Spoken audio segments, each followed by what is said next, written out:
Puji Tuhan, selamat pagi buat kita semua. Bapak Ibu yang terkasih, pagi hari ini kita mau datang kepada Tuhan. Sama-sama kita mengucapkan ucapan syukur kita kepada Tuhan, karena pagi hari ini meskipun ada hujan di luar sana, tapi kita bersyukur karena pertolongan Tuhan sangat sempurna bagi setiap kita. Amin. Sehingga kita boleh ada sampai di tempat ini untuk kita datang memuji, memuliakan, besarkan nama Tuhan. Saya mau dan kita semua boleh tunduk kepala, kita akan sama-sama berdoa dan datang kepada Tuhan. Haleluya Yesus. Kami bersyukur Tuhan. Kami berterima kasih buat kebaikan Tuhan, buat keberkahan Tuhan, buat peliharaan Tuhan yang begitu sempurna dalam setiap kehidupan kita. Kami mengucap syukur Tuhan pagi hari ini. Kami boleh ada di tempat ini hanya karena kebaikan Tuhan, karena kemurahan Tuhan dalam kehidupan kami. Terima kasih Tuhan. Tidak ada yang dapat menjadi balasan kami Tuhan selain kami datang menyembah Tuhan, memuji Tuhan, menyembah Yesus di dalam roh dan kebenaran. Kami tahu Tuhan, satu-satunya yang menjadi penolong kami adalah Yesus. Terima kasih Tuhan. Dan inilah kami Tuhan setiap sidang jemaat-Mu Tuhan. Kami yang datang dengan segenap hati kami, dan membawa segenap kerendahan hati kami kepada Tuhan. Terima Tuhan setiap pujian kami, terima setiap penyembahan kami Tuhan pagi hari ini di dalam nama Tuhan Yesus. Haleluya Yesus.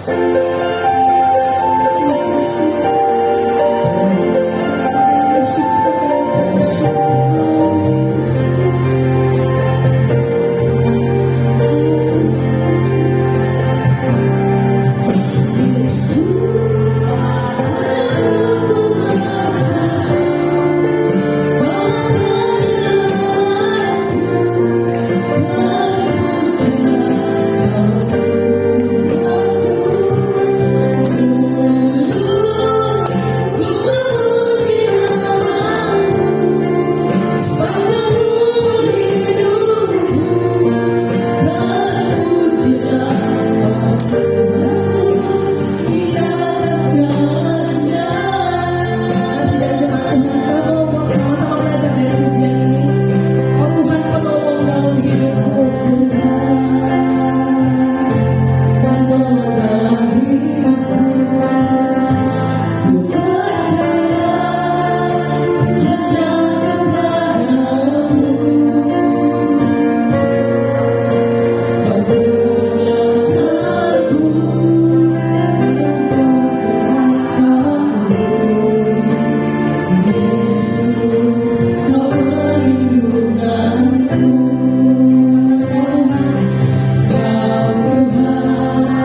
untuk memuliakan Tuhan pagi hari ini. Di dalam nama Tuhan Yesus Kristus kami berdoa dan bersyukur. Haleluya. Kita yang siap memuji Tuhan, katakan sama-sama, amin. Haleluya. Puji Tuhan. Tuhan Yesus baik bagi setiap kita, amin. Kita siap memuji Tuhan. Katakan, tiada berkesudahan, kasih setia Tuhan. Tiada berkesudahan, kasih setia Tuhan. Selalu baru rahmat-Mu padaku. Hari berganti hari, tetap melihat kasih-Mu.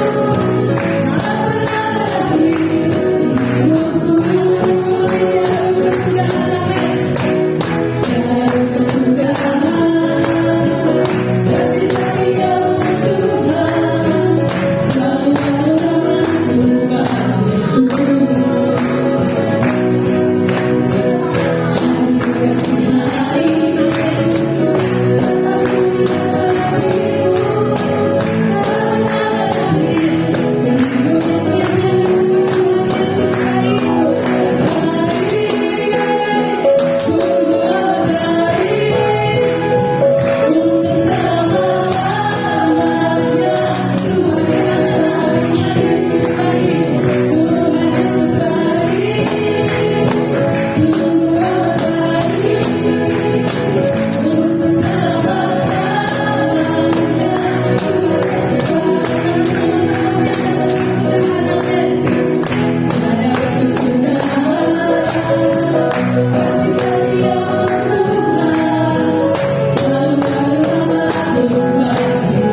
Tuhan, amin.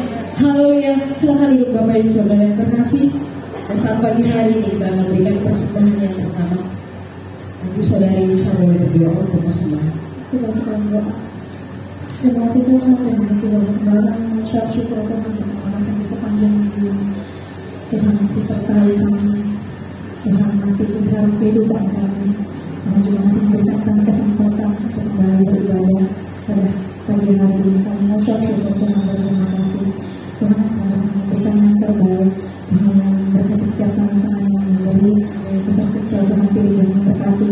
Biar apa yang kami beri ini Tuhan boleh berkenan di hadapan Tuhan, boleh menjadi berkat bagi dalam pekerjaan Tuhan di tempat ini.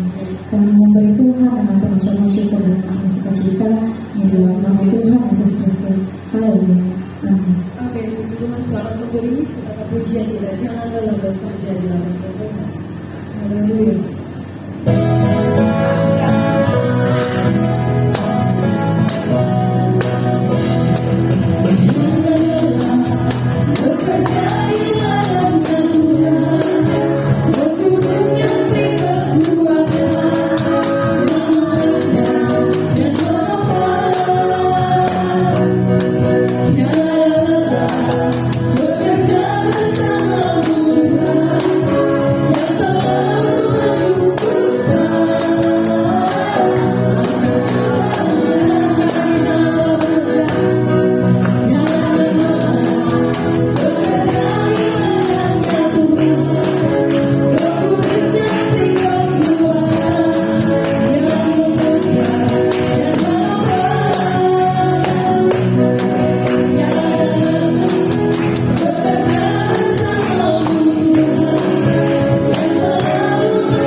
Saya sangat senang dengan pujian ini Bapak Ibu Saudara.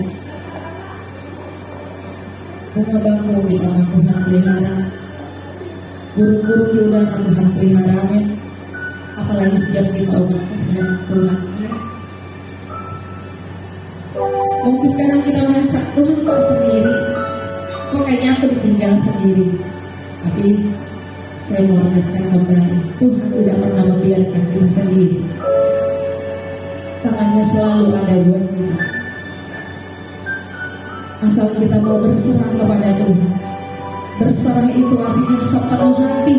Serahkan semuanya kepada Tuhan, bukan setengah-setengahnya. Dan saat itu, saat kita berserah kepada Tuhan, kita bersyukur semua yang Tuhan buat adalah baik bagi setiap kita. Kita mau sama-sama angkat pujian ini dan akan menjadi doa dan ucapan syukur kita kepada Tuhan. Haleluya Tuhan Yesus. Perhatikan yang kita bangun kita. Dan Tuhan hias tanpa bekerja. Haleluya Yesus. Perhatikan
doa Tuhan, inilah ucapan syukur kami Tuhan. Dan inilah iman kami Tuhan, bahwa kami yang ada di tempat ini Tuhan, kami adalah umat kesayangan-Mu Tuhan. Amin. Dan kami percaya Tuhan, ketika kami menangis, Tuhan tahu. Ketika kami berdoa, Tuhan akan jawab. Amin. Bahkan Tuhan, sekalipun kami diam, ketika kami Tuhan tidak tahu apa yang mau kami sampaikan, Tuhan mengerti Tuhan. Amin. Terima kasih Bapa, terima kasih Tuhan Yesus yang baik. Kami Tuhan telah memuji Engkau, kami Tuhan telah meninggikan Engkau. Kami percaya Tuhan, lewat pujian penyembahan kami, lewat ucapan syukur kami Tuhan pada pagi hari ini, kami percaya Tuhan, Engkau disenangkan. Bahkan Tuhan, umat-Mu di tempat ini Tuhan diberkati oleh pujian penyembahan kami pada pagi hari ini. Terima kasih Tuhan Yesus yang baik. Kami bersyukur Tuhan, kami berterima kasih Tuhan. Jika sebentar juga Tuhan, kami lebih jauh Tuhan, kami akan dikuatkan Tuhan dengan kebenaran firman-Mu. Kami percaya Tuhan, Engkau akan sampaikan Tuhan isi hati-Mu lewat hamba-Mu Tuhan pada pagi hari ini. Makanya Tuhan, setiap kami yang lemah dikuatkan, setiap kami yang sakit disembuhkan Tuhan, bahkan setiap kami yang berbeban berat Tuhan akan tolong. Terima kasih Bapa yang baik. Kami juga Tuhan, pada hari ini Tuhan, kami akan duduk sehidangan dengan Engkau lewat perjamuan kudus pada hari ini Tuhan. Layakkan kami semua Tuhan duduk sehidangan dengan Engkau. Layakkan kami Tuhan untuk menerima tubuh dan darah-Mu Tuhan pagi hari ini Tuhan. Lewat semua Tuhan, setiap kami Tuhan, anak-anak muda yang ada, rumah tangga yang ada Tuhan, diberkati Tuhan pada pagi hari ini. Terima kasih Bapa yang baik. Hamba-Mu juga Tuhan yang menyampaikan kebenaran firman-Mu. Kami percaya Tuhan, Engkau pakai hamba-Mu, Engkau rapi hamba-Mu, Engkau sampaikan isi hati-Mu Tuhan lewat hamba-Mu pada pagi hari ini Tuhan. Sembunyikan hamba-Mu di belakang salib-Mu, sehingga Tuhan Engkau yang berkata-kata Tuhan lewat hamba-Mu ini Tuhan Yesus. Kami percaya juga Tuhan, sejauh mana firman-Mu didengar Tuhan, tidak akan berlalu sia-sia Tuhan Yesus. Terima kasih Bapa, terima kasih Tuhan Yesus. Kami bersehati, kami tolak segala kuasa-kuasa kegelapan, roh jahat yang mencoba mencuri sukacita kami ketika kami duduk mendengar firman-Mu. Kami hancurkan kuasanya hanya di dalam nama Tuhan Yesus. Terima kasih Bapa, terima kasih Tuhan Yesus. Kami hanya undang kuasa Roh Kudus untuk bertahta di tempat ini Tuhan, untuk mengurapi setiap hati kami yang ada untuk mendengar firman-Mu. Terima kasih Bapa, mengampuni salah dosa kami Tuhan. Hanya di dalam nama Tuhan Yesus, kami akan duduk diam mendengar kebenaran firman-Mu. Berfirmanlah Tuhan pada pagi hari ini. Setiap kali umat manusia mendengar firman-Mu. Haleluya. Amin. Amin. Haleluya. Puji Tuhan. Siapa tadi yang berdiri kehujanan? Semua kehujanan ya. Tapi luar biasa kita boleh menembus hujan. Dan tadi pagi memang tiba-tiba gelap ya, tiba-tiba gelap dan hujan. Kita bersyukur kita bisa datang beribadah di tempat ini karena kebaikan dan kemurahan Tuhan. Kita buka di dalam Lukas 13 ayatnya yang ke-30. Kalau tidak keberatan, saya undang kita semua bangkit berdiri, kita bacakan ayat ini dengan suara yang jelas. Yang tidak kelihatan dari Alkitab isinya mungkin bisa dilihat dari depan. Dari depan juga dari ya, mari kita bangkit berdiri semua. Kita baca Lukas 13 ayatnya yang ke-30. 2, 3. Dan sesungguhnya ada orang yang terakhir yang akan menjadi orang yang terdahulu, dan ada orang yang terdahului akan menjadi orang yang terakhir. Puji Tuhan, silakan duduk. Saya mau tanya dulu, di antara Bapak Ibu Saudara yang baru 1 minggu kenal Tuhan Yesus, yang baru 1 minggu percaya Tuhan Yesus, ada di tempat ini? Angkat tangan. Yang baru 1 minggu. Ada ya? Jadi semua rata-rata di atas 1 tahun, 2 tahun, bahkan ada yang puluhan tahun. Ya, coba lihat kanan kirinya, kamu udah berapa tahun? Ya, kita rata-rata sudah lama ikut Tuhan. Jadi ayat ini, kata orang berkata, wah ayatnya terlalu keras. Tidak, karena ada sesuatu yang tidak bisa terulang. Yaitu apa? Selain ucapan. Ya, kita gampang kan berucap ke orang, tapi percayalah, bahwa ucapan yang kita ucapkan itu tidak akan bisa kembali sekalipun direvisi misalnya, ya, ataupun nggak bisa namanya saya tarik ulang, nggak bisa, karena apa yang sudah terucap itu tidak bisa kembali. Jadi hati-hati dalam berucap, itu salah satunya. Dan salah satu yang tidak bisa kembali adalah waktu, ya. Jadi kalau misalnya kita sudah ada sampai saat ini, kita mengikut Tuhan, mengiring Tuhan, jangan sia-siakan waktu yang ada. Jadi firman Tuhan ini cocok buat kita semua, ya. Bilang kanan kirinya, ini buat saya dan kamu. Ya. Jadi di sini dikatakan ada yang terakhir menjadi terdahulu, yang terdahulu akan menjadi yang terakhir. Inilah yang akan kita temui hari-hari ini. Dengan segala kondisi keadaan yang ada membuat setiap kita akan terbentuk bagaimana kita kuat mengiring akan Tuhan, ya. Nah ini yang harus kita sama-sama belajar pada saat ini. Jadi persoalannya bukan seberapa cepat kita sampai kepada Tuhan, tetapi kita harus berkenan di hadapan Tuhan. Khotbah saya minta maaf tidak sempat dibuat dalam PowerPoint karena komputer yang laptop yang biasa saya pakai ada beberapa tools-nya rusak, ya. Jadi agak sulit saya untuk mempersiapkan materi, ya. Jadi khotbah saya berbicara soal cepat dan berkenan, ya. Berapa banyak di sekitar kita melihat ada orang-orang yang cepat melakukan, tetapi berkenan atau berkualitas atau tidak itu nomor 2, ya. Ada satu kali pekerja, dia ketika diminta tolong, boleh saya minta tolong? Siap. Nah, cepet kan orang kalau ngomong siap itu. Banyak gak ketemuin orang seperti itu? Minta tolong, udah belum minta tolong apa, udah siap duluan, ya. Tapi nanti waktu minta tolong, minta tolong itu, nggak jadi, gitu kan. Nah banyak sekali bilang siap, ya, oke. Saya minta tolong belikan ini. Sudah ditulis, ya. Sudah ditulis. Nah yang satu dia cepat sekali, ya. Dia pergi, dia beli, dan dia pulang. Dan dia taruh di tempat di mana biasa kami minta supaya nanti kalau misalnya kamu sudah selesai belanja, taruh di tempatnya dia, ya. Dan waktu dia sudah taruh, dia katakan, iya, belanjaan sudah, dan uangnya kurang. Hah? Oh uangnya kurang, gitu. Padahal udah biasa kami belanja dengan harga sekian. Dan ternyata waktu dicek, kenapa? Waktu kurang saya lihat, kami lihat, ternyata ada beberapa yang tidak sesuai, ya. Kenapa saya harus beli ini? Kenapa kamu banyak seperti ini kamu harus beli? Apa ini? Apa responnya? Seringkali dia lihat, saya disuruh beli toge 1.000, katanya. Kayaknya nggak mungkin. Masa belinya cuma 1.000, saya beli aja 5.000, gitu ya. Jadi uangnya kurang, pantesan aja kurang. Ya kadang-kadang dia mempunyai inisiatif yang berlebihan, ya. Jadi nggak sempat dia mencerna dulu, nggak sesuai dengan apa yang sudah diinstruksikan, akhirnya salah yang itu. Begitu juga tolong belikan, ada beberapa orang, ya, dalam bahasanya tidak mengerti.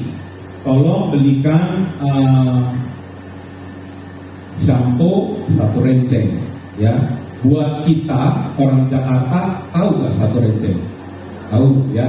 Tapi buat sebagian orang, apalagi orang-orang pendatang, teman-teman kawan saya dari Papua, itu nggak ngerti mereka, ya. Jadi mereka hanya beli sesuai dengan apa yang mereka tahu, ya. Jadi waktu mereka beli, mereka bawa itu, ya. Waktu itu bukan beli sampo, yang beli sabun cuci, ya. Dia beli bawa sabun cuci yang besar, gitu. Karena belinya yang kayak begini, iya. Yang itu kan sabun cuci, benar kan? Iya, memang benar. Tapi saya suruh belinya 1 renceng, ya. 1 renceng. Renceng apa ya? Kadang-kadang seperti itu, ya. Jadi main pergi aja, dia udah ada, dia coba ya kamu baca dulu ya, apa yang mau dibeli ya? Iya. Dia udah iya gitu. Berarti saya kan asumsi saya 1 renceng dia tahu, ya. Nggak tahunya dia nggak mengerti, ya. Dia pikir 1 renceng itu 1 bungkus, salah. Kamu harus kembali, ya. Nah ini kadang-kadang terjadi di sekitar kita. Jadi butuh yang namanya informasi karena kelainan bahasa dan lain sebagainya. Ya, kalau misalnya di sebagian orang katakan coba matikan lampu, kita langsung ke sana matikan lampu. Tapi sebagian orang juga nggak mengerti. Dengan bahasanya mereka, coba tolong binasakan lampu. Ya, baru dia tahu ya. Kadang-kadang itu bahasa itu bisa mempengaruhi kecepatan dan ketepatan orang melakukan sesuatu pekerjaan. Jadi jangan sembarang siap ya. Dan itu hanya terjadi sekitar kita cuma hanya menyenangkan orang. Jangan ya. Jadi kalau kita cepat itu bukan berarti tepat. Ya, saya seringkali kalau pagi suka cepet-cepet kalau udah anak-anak udah padahal udah bangun udah pagi, tapi dalam persiapannya pasti ada mundur apa segala macam. Akhirnya saya harus memajukan lebih cepat. Ya, nah kadang-kadang kita nganggap yang bawa motor itu ya biasa aja, ya kita ngebut aja, kita kan nggak bayang itu yang dibilang apa gitu nggak gitu ya. Dan kita kadang-kadang nggak, kita berpikir yang bawa kendaraan cepat sampai tidak terlambat. Ya, nah ini banyak sekali kita terjadi saat-saat ini seperti itu. Yang penting cepat. Masalah tepat atau tidak, ya masalah berkualitas itu nomor 2. Begitu juga terjadi dalam kita membaca akan firman Tuhan. Ya, banyak sekali kita baca firman Tuhan itu hanya sekedar kita membaca firman Tuhan. Yang penting cepat selesai. Kalau kita tahu di Alkitab itu ada ada 1189 pasal. Ya, kalau misalnya kita baca 2 pasal aja satu hari, itu kalau dihitung kurang lebih 1,5 tahun selesai. Kalau misalnya terus bertambah 5 pasal 8 bulan selesai, 10 pasal 4 bulan selesai. Ada bahkan orang yang di bawah itu sudah selesai baca firman Tuhan, tetapi mengerti atau tidak itu urusan belakang. Nah ini harus kita menjadi catatan kita, bukan hanya sekedar kita cepat, tetapi bagaimana kita bisa menghasilkan sesuatu, mendapatkan sesuatu, menyerap sesuatu. Saudara siap? Menyerap apa yang firman Tuhan katakan. Nah ini yang kita sama-sama belajar, supaya jangan sampai ketika kita datang setiap minggu kita baca firman Tuhan tidak ada sedikit pun perubahan dalam hidup. Harus ada disertai dengan perbuatan. Ya, banyak orang berkata yang penting iman saya kepada Kristus, perbuatan itu nomor sekian. Paulus katakan harus disertai dengan perbuatan. Bagaimana kita mau bersaksi kepada orang kalau yang dilihat orang itu kita tidak melakukan kehendak Tuhan? Ya. Banyak sekali kita mendengar firman Tuhan dan kita abaikan begitu aja. Di dalam Lukas 8 ini menjadi ayat yang kita seringkali baca mengenai benih. Ya, kalau Bapak Ibu baca di dalam Lukas 8 ayatnya yang ke-5 sampai ayatnya yang ke-15, di situ sangat jelas diberikan satu gambaran tentang benih yang jatuh. Ya, ada yang jatuh di pinggir jalan, ada yang jatuh di tanah berbatu, ada yang jatuh di semak gurun, dan ada yang jatuh di tanah hati yang baik. Nah, ini menjadi kerinduan bersama. Cuman masalahnya untuk mendapatkan tanah hati yang baik itu tidak mudah. Ya. Kalau kita baca di dalam Lukas 8, ini ada 2 hal yang diawali dengan semangat. Ya. Yang pertama, kalau kita baca di dalam Lukas 8 ayatnya yang ke-1, Bapak Ibu Saudara perhatikan ayatnya yang pertama. Tidak lama sesudah itu Yesus berjalan berkeliling dari kota ke kota dan dari desa ke desa memberitakan Injil Kerajaan Allah. Ke-12 muridnya bersama-sama dengan dia. Jadi pasal ini diawali dengan semangat Yesus dengan murid-muridnya memberitakan Injil dari kota ke kota, dari desa ke desa. Ya. Jadi kalau kita bisa bayangkan pada saat itu dengan kendaraan yang terbatas, dengan fasilitas yang terbatas, Yesus pun sudah memberitakan Injil. Nah, kalau saat ini Bapak Gembala bersama dengan tim bisa sampai ke Papua dengan pesawat, ya, ada kemudahan, ada fasilitas yang Tuhan berikan, ada berkat yang Tuhan berikan sehingga mereka bisa sampai. Kalau misalnya mereka dulu mungkin menggunakan kapal laut, mungkin itu akan membuang waktu. Ya, ada beberapa pekerja kalau pulang dari sini atau dari sana menuju ke sini itu bisa memakan waktu 7 hari, 8 hari. Ya, itu cuma hanya di jalan. Ya, jadi itu ada waktu yang terbuang. Nah, jadi kalau misalnya saat ini kita jemaat Tuhan, kita dipanggil untuk pergi keluar memberitakan Injil. Ini bukan sesuatu hal yang baru, bukan sesuatu perintah yang baru, karena dulu pun Yesus sudah melakukan dari kota ke kota, dari desa ke desa. Nah, waktu dia melewati kota-kota tersebut, melewati desa-desa tersebut, ternyata banyak orang-orang yang sedang menunggu berita itu. Ya, di ayatnya yang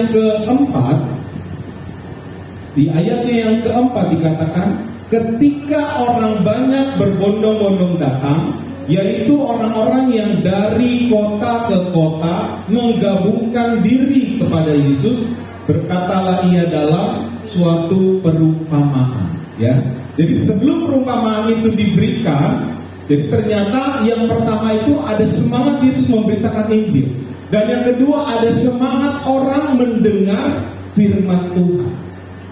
Nah, di dalam orang mendengar firman Tuhan, setiap kita datang ke tempat ini, kerinduan kita apa? Untuk mendengar firman Tuhan. Ya. Tetapi motivasi, ya, keinginan dari masing-masing orang itu beda-beda. Nggak semua mempunyai semangat yang sama. Makanya di situ Tuhan memberikan satu perumpamaan. Kita dengan modal semangat aja datang kepada Tuhan, itu ternyata tidak cukup. Ya. Harus ada sesuatu hal yang kita kerjakan. Jangan sampai firman Tuhan itu hanya hilang begitu aja, hanya berlalu begitu aja. Setiap minggu kita datang, atau bahkan setiap hari kita bersaat teduh, berdoa. Itu makanya penting kita mencatat setiap firman Tuhan, pesan Tuhan itu penting kita catat. Supaya apa? Supaya kita ingat, oh iya, pesan Tuhan hari ini seperti ini. Ya, itu pentingnya. Jangan sampai firman yang sudah ditabur itu hanya pergi begitu aja. Makanya Tuhan memberikan satu perumpamaan. Ada yang mendengar firman itu, benih itu jatuh di pinggir jalan. Ya, itu seperti apa? Orang yang hanya acuh dengan berita kebenaran itu, dan akhirnya kuasa kegelapan mengambil dan hilang, tidak ada kekuatan seperti itu. Begitu juga benih yang jatuh di batu-batu, dia percaya, ya, percaya hanya sesaat.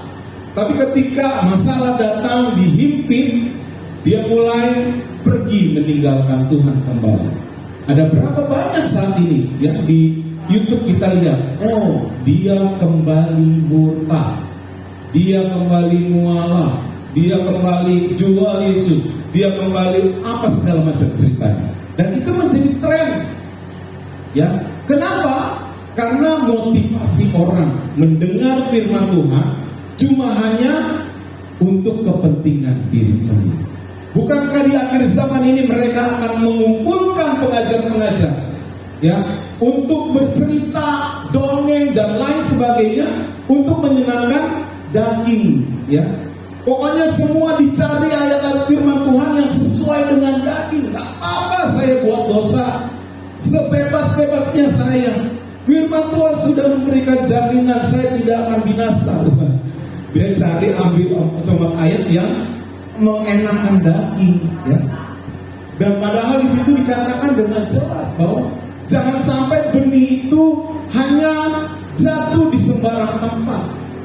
Dia jatuh di semak duri. Ketika kekhawatiran itu datang, dia mulai goyang.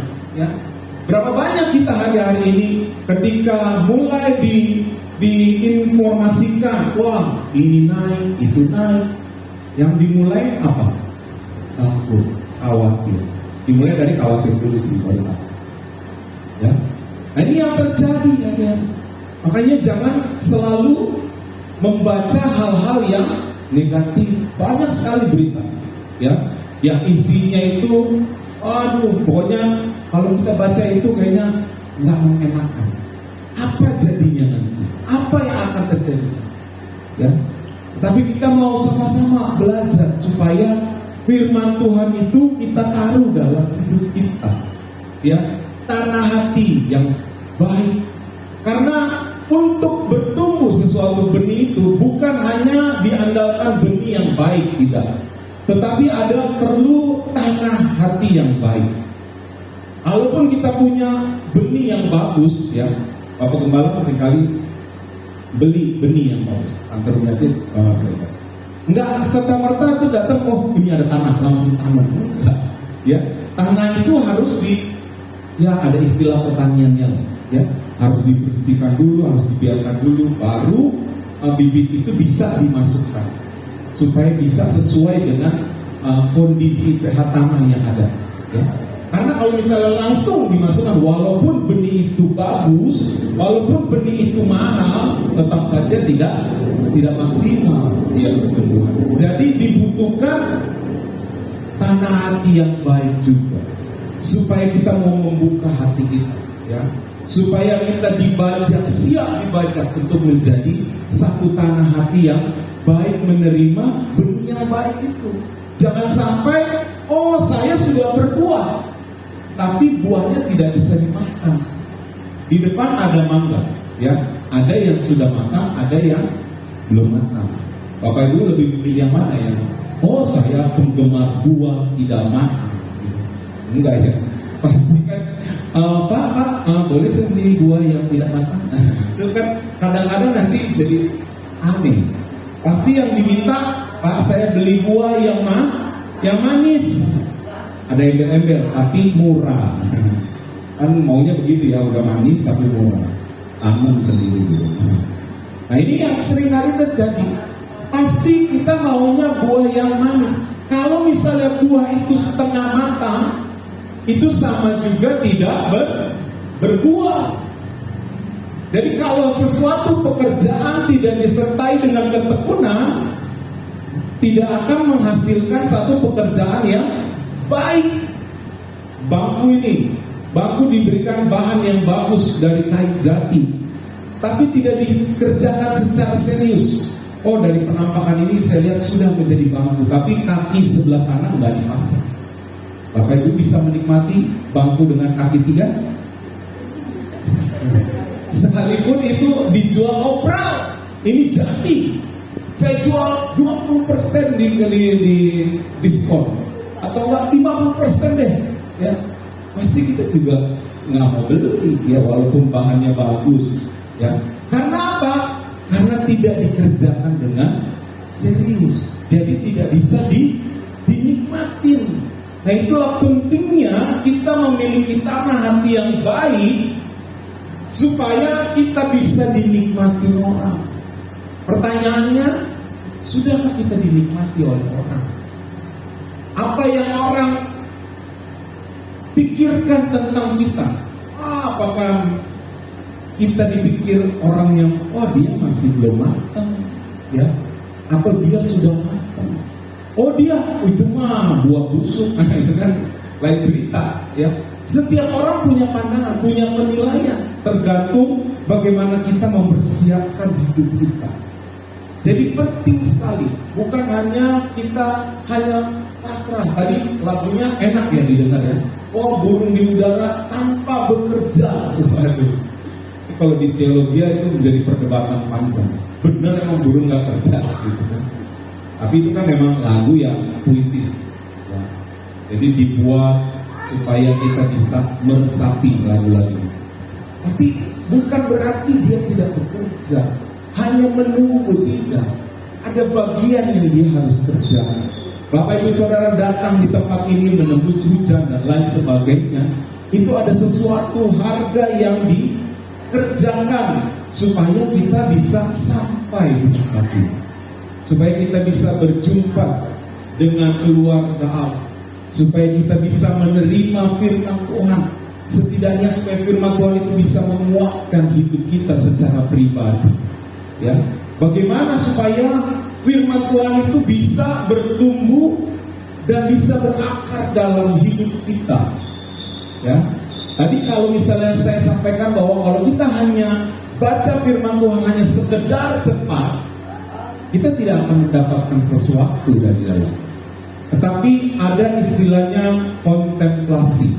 Kita harus berkontemplasi, mengambil waktu merenungkan firman Tuhan, diulang kembali apa yang sudah kita baca, apa yang maksud Tuhan, apa yang pesan Tuhan, apa yang teguran Tuhan, apa yang harus saya kerjakan. Ketika kita baca satu pasal, satu perikop, satu ayat, dan kita munculkan pertanyaan-pertanyaan seperti itu, kita akan semakin kaya dengan firman Tuhan. Jadi ketika kita berkontemplasi, kita merenungkan, ya, kita mempunyai waktu sendiri. Makanya firman Tuhan katakan, masuk ke dalam kamar, supaya Bapamu yang tersembunyi itu bisa melihat apa yang kita kerjakan. Gak mesti orang melihat, oh saya sibuk ini itu, tidak. Ya, tetapi hubungan kita dengan Tuhan itu yang sangat penting, sehingga dalam kehidupan kita orang lain bisa diberkati. Sama halnya seperti domba, ya. Berapa kali hamba Tuhan memberikan satu inspirasi, memberikan ilustrasi. Kalau domba itu dia makan tidak langsung masuk ke dalam usus 12, dan dia harus dikunyah kembali dalam kondisi tertentu, dalam waktu tertentu, dalam waktu dia mengeluarkan kembali apa yang dia makan, dan dia punya sampai mendapatkan sarinya. Begitu juga firman Tuhan. Jadi jangan sampai kita cuma hanya terima, tapi kita enggak pernah merenungkan firman Tuhan itu. Itu sebabnya ajakan dari Ezra di ayatnya yang pasal yang ke-7, ayatnya yang ke-10, sebab Ezra telah bertekad untuk meneliti Taurat Tuhan dan melakukan serta mengajar ketetapan dan peraturan di antara orang Israel. Jadi harus ada tekad, ya, untuk menjadi sesuatu yang berkualitas, untuk menjadi sesuatu pribadi yang dikenang baik oleh Tuhan maupun oleh bos, oleh siapa aja, ya. Harus ada tekad, ya. Dimulai dengan sesuatu tindakan, ya. Dan ini yang diajak oleh Ezra, supaya benar-benar kita melakukan firman Tuhan ini bukan hanya sekedar kita dengar dan kita terima, kita tidak mencoba menggali kembali, ya. Ketika kita ibadah minggu seperti ini, saudara terima, saudara catat apa yang menjadi firman Tuhan. Ketika pulang, ya mungkin kita komsel belum berjalan. Itu gunanya komsel, supaya kita bisa mengulang kembali, kita bisa mereview kembali, ya, supaya kita berdoa ke depan di rumah-rumah boleh kembali menjadi komsel, ya. Mulai aja, karena sekarang juga sudah mulai, gereja juga sudah normal dan lain sebagainya. Tujuannya apa? Supaya saudara tidak hanya menerima. Banyak orang berkata, kan itu versinya Allah. Ya udah, jadi versinya kita seperti apa? Diskusikan, itu penting. Diskusi bukan berdebat, ya. Banyak firman Tuhan itu didebatkan, tidak, ya. Tetapi dilakukan, direnungkan, didiskusikan, supaya kita semakin kaya, ya. Nah itulah sebabnya kita harus melakukan ini dengan serius. Kita semua tadi sudah dikatakan bukan orang-orang yang baru kenal Tuhan.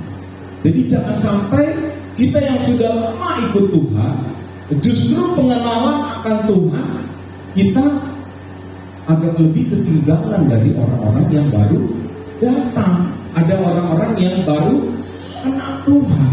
Karena apa? Karena kita tidak mau bertekad, ya, untuk terus meneliti, untuk terus membaca firman Tuhan. Ya. Banyak orang bahkan di organisasi yang dicari adalah apa? Bagaimana dia berusaha berupaya untuk menjadi pemimpin. Itu banyak sekali. Ini baru selesai Mubes dan lain sebagainya. Itu bagaimana mereka mencari kedudukan. Ya. Kalau mereka tujuannya baik, bagus. Tetapi kalau cuma hanya untuk disegani, untuk didengarkan, kan beda. Kalau misalnya sesama anggota, sesama jemaat yang bicara, kadang-kadang suka ya sama-sama tahu. Tapi kalau misalnya pemimpin yang berbicara, nah lain cerita. Tapi ada banyak ketika kita sudah mendapatkan satu perkenalan Tuhan menjadi seorang pemimpin, nah ini hal-hal seperti ini diabaikan. Ya, jangan sampai apa yang sudah Tuhan taruh di posisi kita saat ini, dimanapun, di organisasi, di gereja, di keluarga, ada hal yang harus kita kerjakan. Karena menjadi seorang pemimpin itu syaratnya berat. Kalau Bapak Ibu baca di dalam 1 Timotius 3 ayat 1 sampai ayatnya yang ke-7, karena itu yang memang diinginkan oleh semua orang. Di ayat yang pertama dikatakan, benarlah perkataan ini, orang yang menghendaki jabatan penilik jemaat menginginkan pekerjaan yang indah, ya. Tapi ada syarat-syarat, ya. Ada syarat-syarat yang tidak boleh dilewati. Di situ banyak sekali tidak pemarah, tidak peminum, dia peramah, pendamai, bukan hamba uang dan lain sebagainya. Ya. Banyak sekali mau jadi pemimpin, tapi tidak mau melakukan apa yang menjadi kehendak Tuhan. Padahal firman Tuhan katakan, jika kamu ingin menjadi besar di antara kamu, harus menjadi hamba bersama. Kategorinya seperti itu, ya. Bukan hanya kita cepat sampai di atas, bukan. Tapi bagaimana kita bisa mempertahankan hidup kita untuk tetap di atas. Karena kalau kita di atas, mungkin kita melihat orang kecil-kecil di bawah. Tapi sebaliknya, orang yang di bawah melihat kita kecil sendirian di atas. Ya.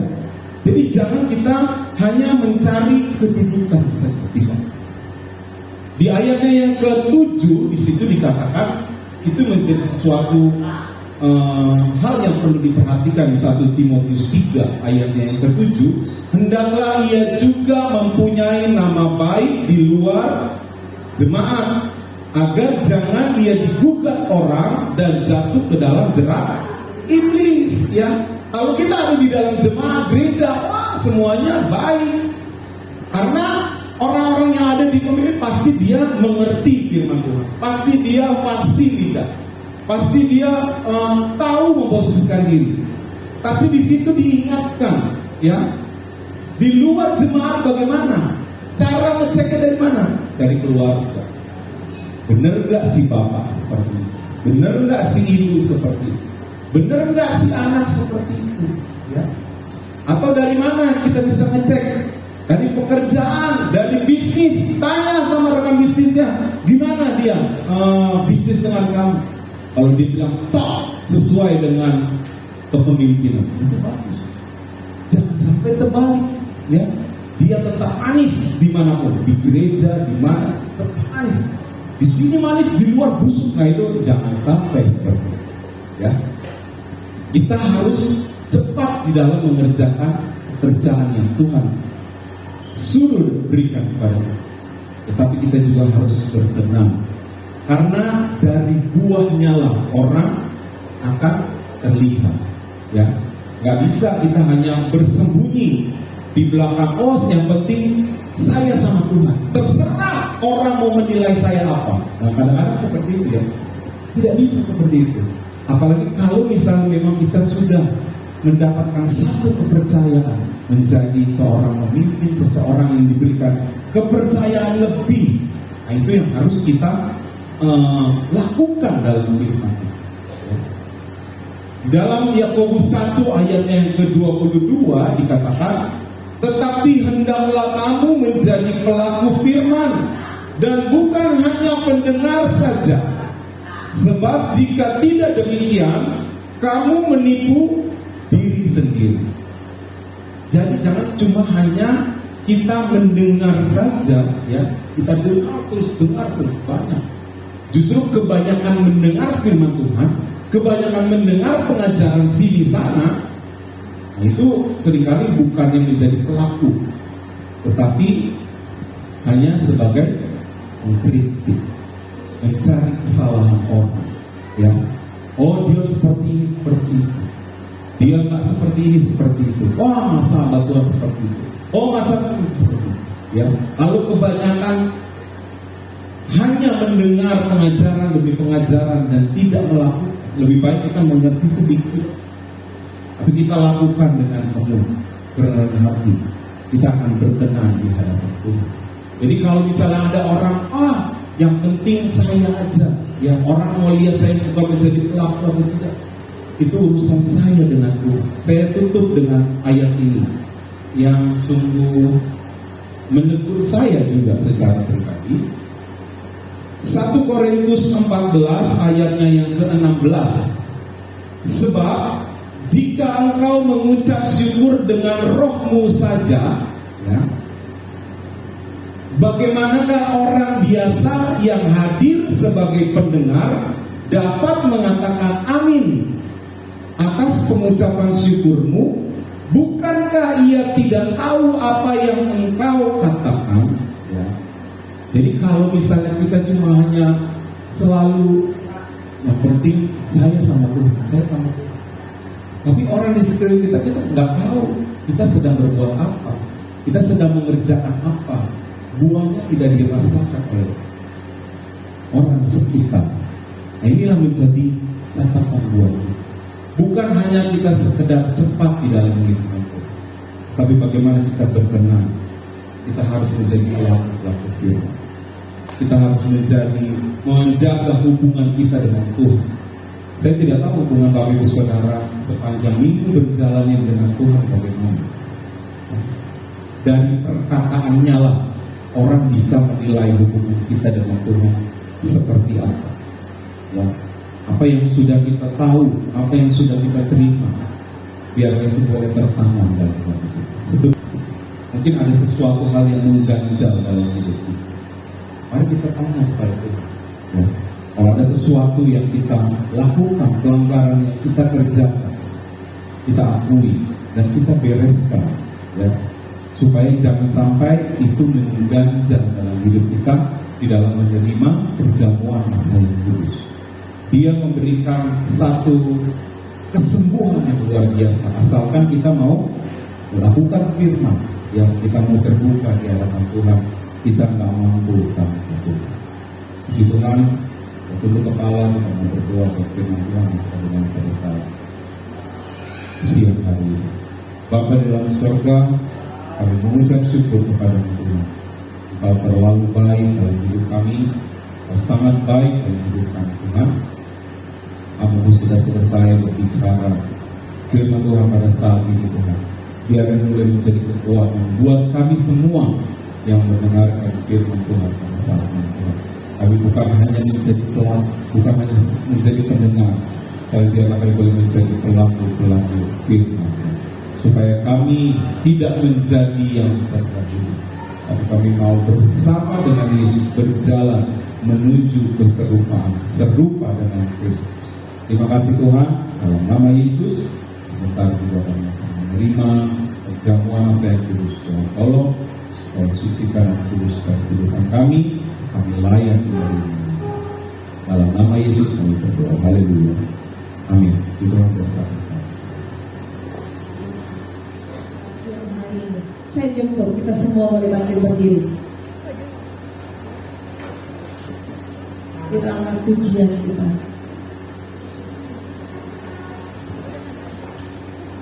Aku punya Tuhan yang besar.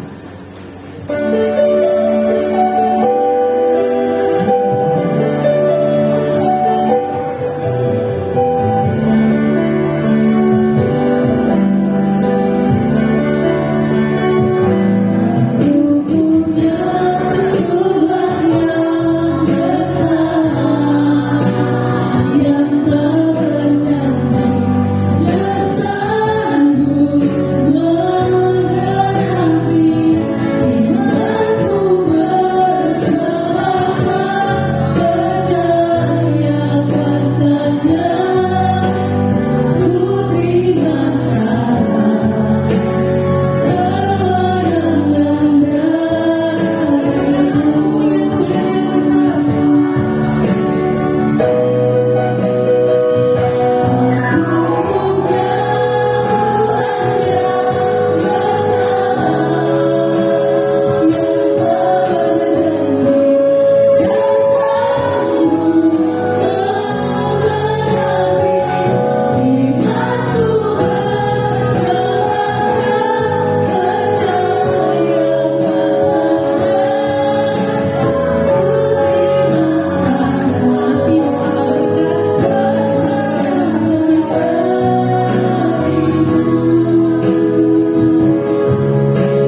sebentar akan dilayani dalam perjamuan.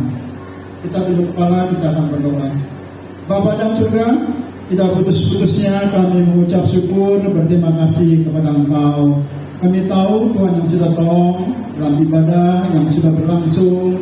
Semua Tuhan yang sudah memberkati hamba-Mu yang sudah menyampaikan kebenaran firman Tuhan. Mari Tuhan Engkau yang tolong, Engkau yang urapi dengan kuat urapan yang baru, dengan kata-kata hikmat yang daripada Engkau, dimanapun hamba-Mu berada, boleh menjadi alat kemuliaan bagi nama Tuhan di dalam firman Tuhan dinyatakan. Bapa dalam surga, kami juga ingat akan Bapak Gembala bersama dengan rombongan yang masih ada di Papua. Mari Tuhan, Engkau yang terus sertai kuasa urapan Roh Kudus-Mu, kekuatan yang daripada Tuhan, kesehatan yang Tuhan berikan.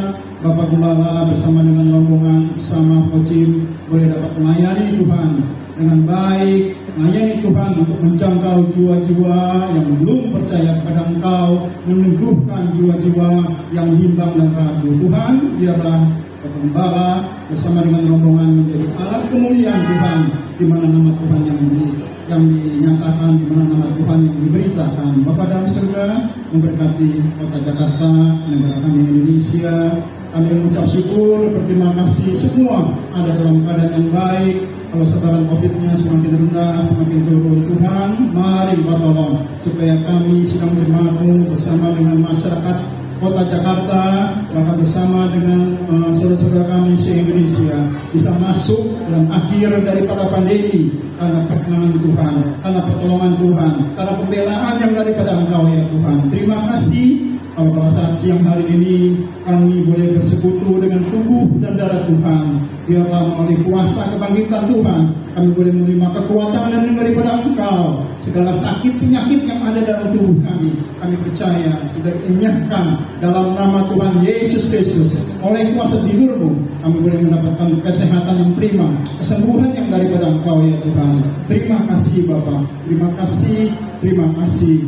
Kasih-kasih-Ku biarlah pada saat siang hari ini, sebelum kita berpisah satu dengan yang lain, mari membuka hatimu, mari menghadapkan wajahmu kepada Tuhan, menerima kasih karunia yang daripada Engkau. Biarlah segenap glory kemuliaan Tuhan boleh ada dalam kehidupan sidang jemaat, pribadi lepas pribadi, keluarga demi keluarga. Terimalah berkat yang daripada Allah Bapa, cinta kasih yang daripada Tuhan Yesus Kristus, persekutuan di dalam Allah Roh Kudus boleh menyertai kita mulai hari ini sampai Maranatha. Tuhan Yesus datang kali yang kedua. Terpujilah nama-Mu. Terima kasih.